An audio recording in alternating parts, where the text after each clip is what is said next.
Hello, welcome back. Here I am on YouTube as well. So if you're listening to me, I've made the decision this week to start publishing the podcast on YouTube again as well. And do you know why I stopped doing it? Because I couldn't quite get my head around the editing of the video. And I was talking to my business coach this week and I said to her, I like putting things on YouTube, but it's another thing to learn, isn't it? How to edit videos. And do you know what she said to me? What if you don't edit? What if you just record yourself and not worrying about editing? And it never occurred to me as this thing that we think everything has to be perfect. It doesn't have to be perfect.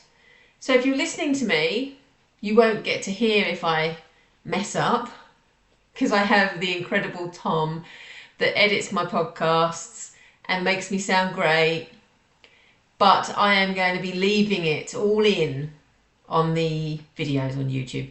Not that I go wrong very often. Do you know what I mean? Very rarely do I have to say, Tom, cut that bit out. Or I forget, or the dog barks, or someone knocks on the door. That's just reminded me to put my phone on silent.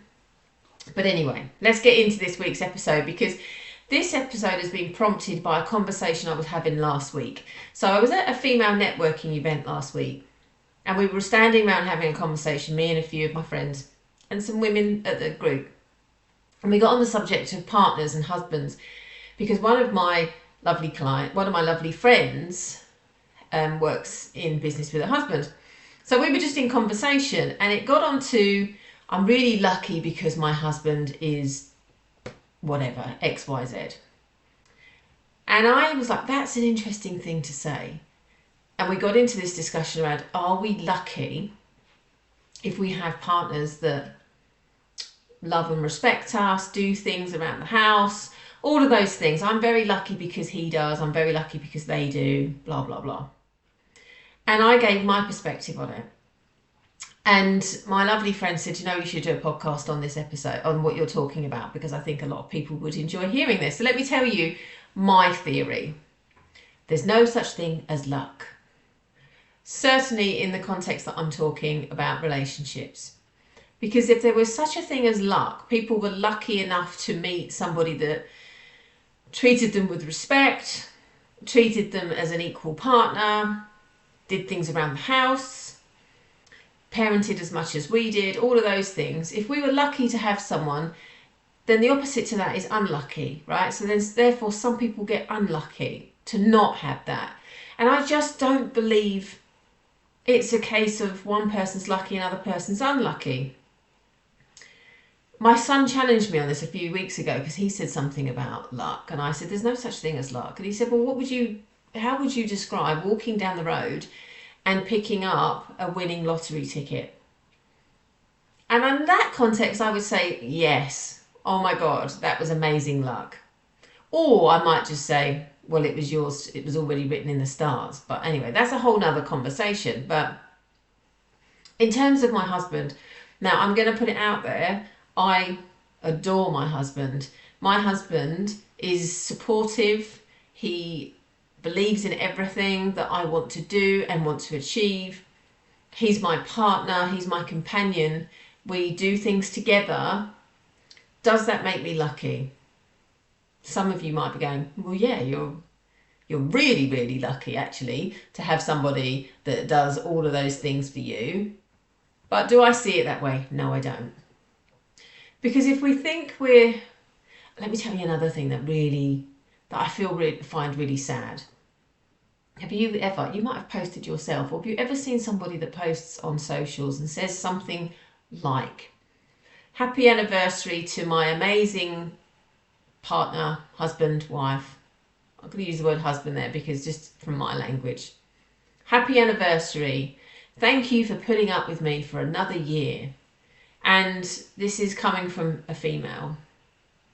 I very rarely see men post things like, thanks for putting up with me for another year. But that does happen, right? Okay, but I'm talking from my perspective as a female married to a man. Thank you for putting up with me for another year. And I always feel so terribly sad for that female that's posting that, because I just think do you really believe that that person is literally putting up with you for another year? Do you really feel that you are difficult to live with, that they're having to put up with you? I just find that really, really sad to read that language and what is meant behind those words. Do you feel worthy of somebody loving you in the way that that person loves you? Spinning it in the other direction, if we also think that we are lucky that that person has put up with us for another year or however long, we're also saying, possibly, that there might be something wrong with that person that would just put up with us for another year. It's really interesting, isn't it? You know, language is my passion, and the emotion that we use that's behind the words that we use. And I find it just so fascinating how we express ourselves. But do we really believe that that person is putting up with us for another year? So let's come back to the point of lucky again, because, and again, I'll use my own personal perspective and experience. I don't believe I'm lucky to have a husband that loves and supports me unconditionally, pretty much unconditionally, that wants to see me succeed, that doesn't feel inferior when people see me instead of him. I feel extremely grateful. I feel, grateful's the word, that I have this man beside me, but I don't believe it's luck. When I met my husband, I was a single mum. I was coming out of a long-term marriage to the father of my children, and I started to do some soul searching about what my future partner would look like. And I was very clear about what that partner would look like. And Grange pretty much ticks all those boxes because I knew what I wanted. But does that make me lucky? I just don't believe it does. Because if we think about it again, like I just said, from the context of, well, I'm lucky, so therefore someone must be unlucky. I don't believe that when we come into this world, however we believe we come into this world with faith and beliefs, that there's someone dishing out luck to some and unluck to others. Is that a word? Unluck. There's some people getting luck and others not. And others are receiving the unlucky dose, I guess, for want of a better word. I think we move through the world in a way and we attract what we attract. If we know what we want, we can bring that into our world, or we can discount that out of our world. So if we know what we want and the people that we have in our world aren't what we want, we can move away from that, whether that's colleagues, relationships, friends, partners, marriages, or whatever. But I just don't believe in this term of luck.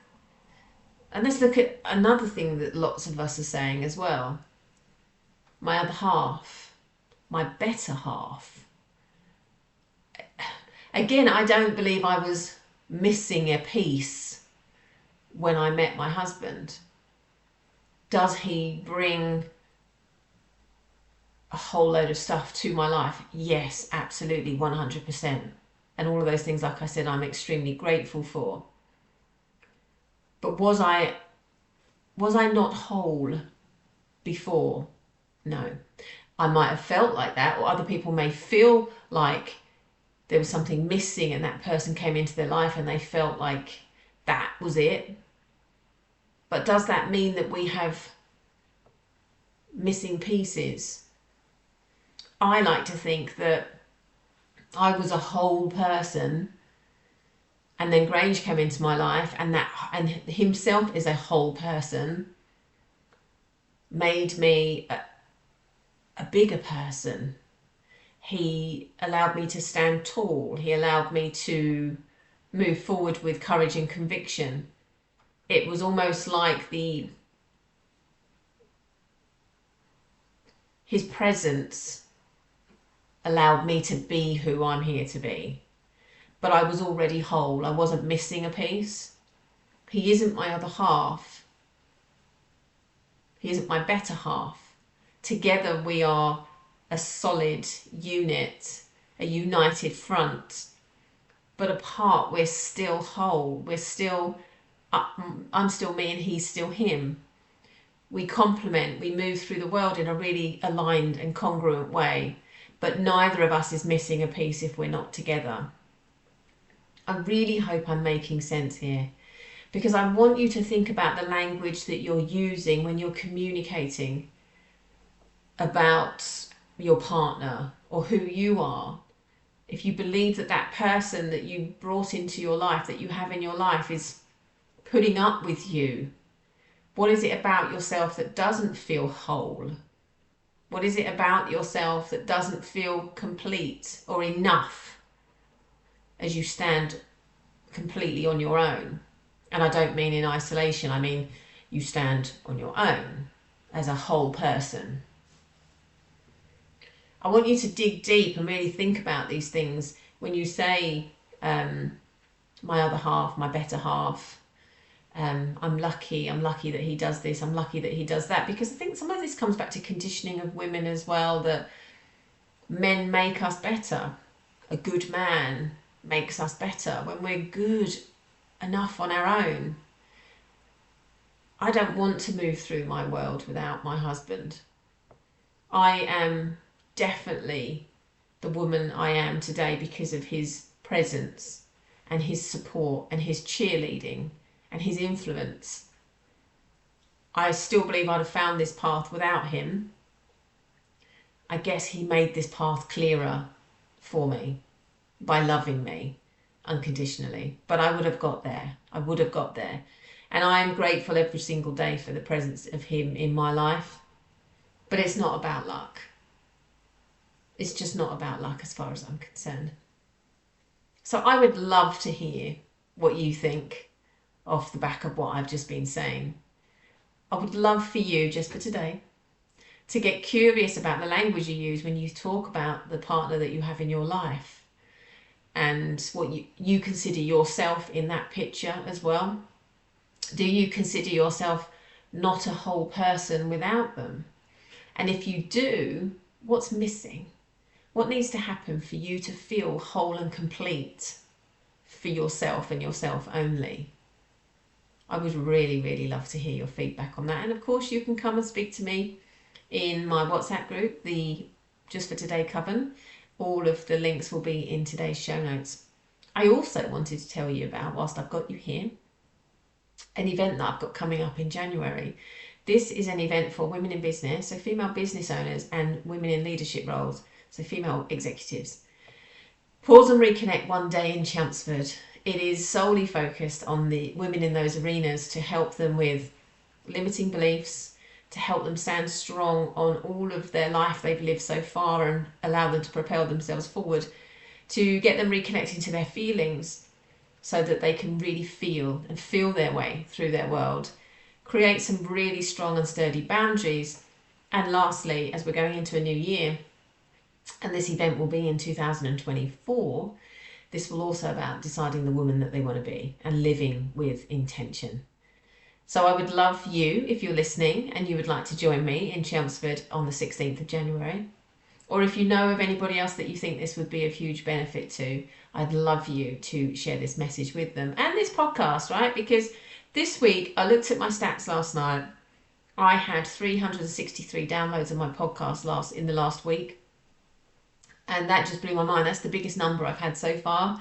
And it's just little old me talking into this little microphone here and this camera here, sharing my message, sharing what I know, what I've learned, what I've gained with anybody that wants to hear. So I'm thankful for you being here. I'm not lucky. I'm grateful. Until next time.